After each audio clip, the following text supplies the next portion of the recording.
Hey guys, today we are going to focus on inferring and interpreting figurative language. So, your I can statement today says I can infer what the author means by closely examining a piece of text. Writers often tell you more than they directly say. They give you these hints or clues that help you read between the lines and beyond the lines. Using these clues to get a deeper meaning of the text is called inferring. The author and illustrator doesn't always directly just tell you something. For example, in Night Boat to Freedom, we came across this phrase: when there's only 2 squares left to finish and our work will be done here. Then, Christmas John, she shivered, leaning closer. Dream says, we got to get ourselves over the river, 'cause the danger's going to grow awful. So we would look for the answer that expresses that. Granny adds a square on the quilt for each person who escapes to freedom. So by the time this quilt is almost finished, almost full, Granny and John better get out of Dodge. They better escape. If not, they're going to risk the consequences of being caught themselves. So, what's the author really trying to tell me? Let's take a look at this. John states, I stepped out of the boat and heard bloodhounds baying close by. I hit up a tree, shaking so badly I could hardly hold on till the dogs left. So, how does this line contribute to the plot of the story? You can infer that this is great danger that Christmas John is in, and that if he doesn't escape up this tree, that these dogs are going to get him, and he's not going to be able to get anybody to freedom, and he's going to be caught. So the whole plot of the story would change. There would be no night boat to freedom. All of this would stop if Christmas John was captured. So we just have to read between the lines based on what's going on in the story and predict what would happen if he were caught and how it would change the whole plot. So let's take a look at some figurative language. We can also infer when we determine figurative phrases in a text and what they mean.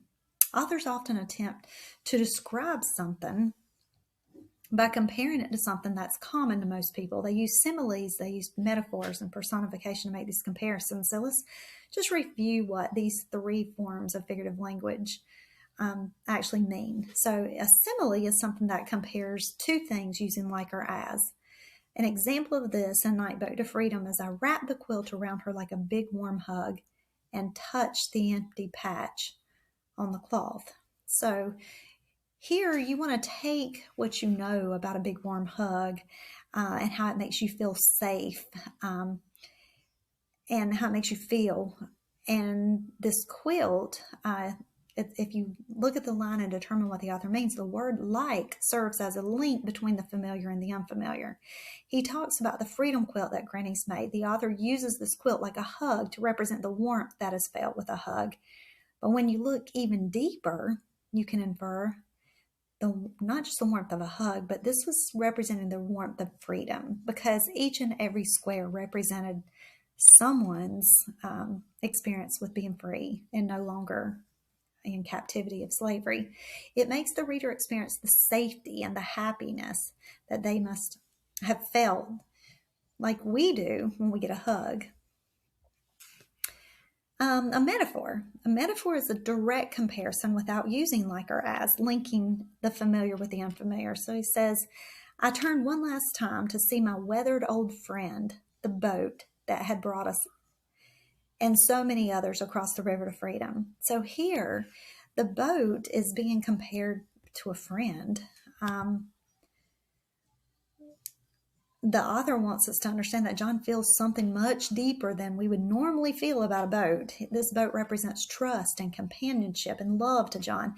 It kept him safe all this time and allowed him to secretly save so many people than himself and his grandmother. The comparison demonstrates this deep connection between the two, like you feel with friendship. Take a look at this one. This one's personification. Personification gives the attributes of a person to inanimate object or abstract idea. So Then Granny Judith spoke so low even the dark couldn't hear her. So by using personification, the author is able to give an object the ability to do something that only a human could do.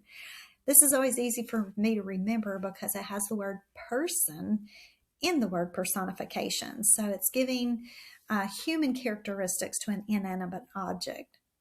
When the author describes Granny Judith's voice level as so low that even the dark couldn't hear, we know she wants us to know that what Granny's saying is top secret. She's revealing that she wants John to start rescuing the slaves. She's got to talk quietly to keep them safe because if anyone heard, she could be whipped and brutally punished.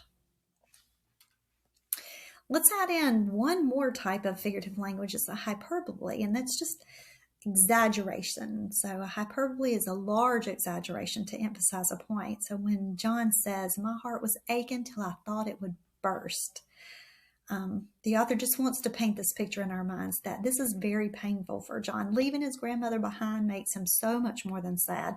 It hurts so deep within his soul that he just feels like he's going to die. And that's where we left off last time we read the book. We are going to finish it, I promise.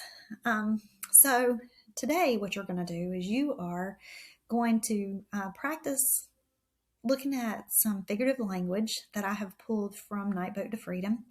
And you are, let me just show you your notebook entry, show you what you're going to do with that.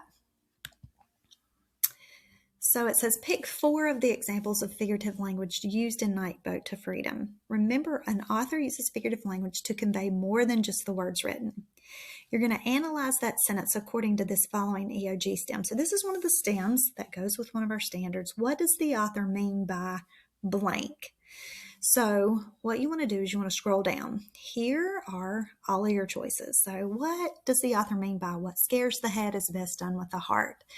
Or what does the author mean by in the dark of the moon, we are all the colors of freedom, sugar? So what you're going to do is you are going to choose 4 of these. They're all separated by this little space, and you can just copy it and paste it here in the quote box. And once you've copied and pasted it, here is where you would put your interpretation. You will go pick another, copy and paste it here, and then your interpretation, copy and paste another here, your interpretation, and one more here, and your interpretation. So in the quote boxes, you're choosing one of these quotes. And then in the interpretation box that is just underneath the quote, you're interpreting what you think the quote means in your own words based on how it's used in the text.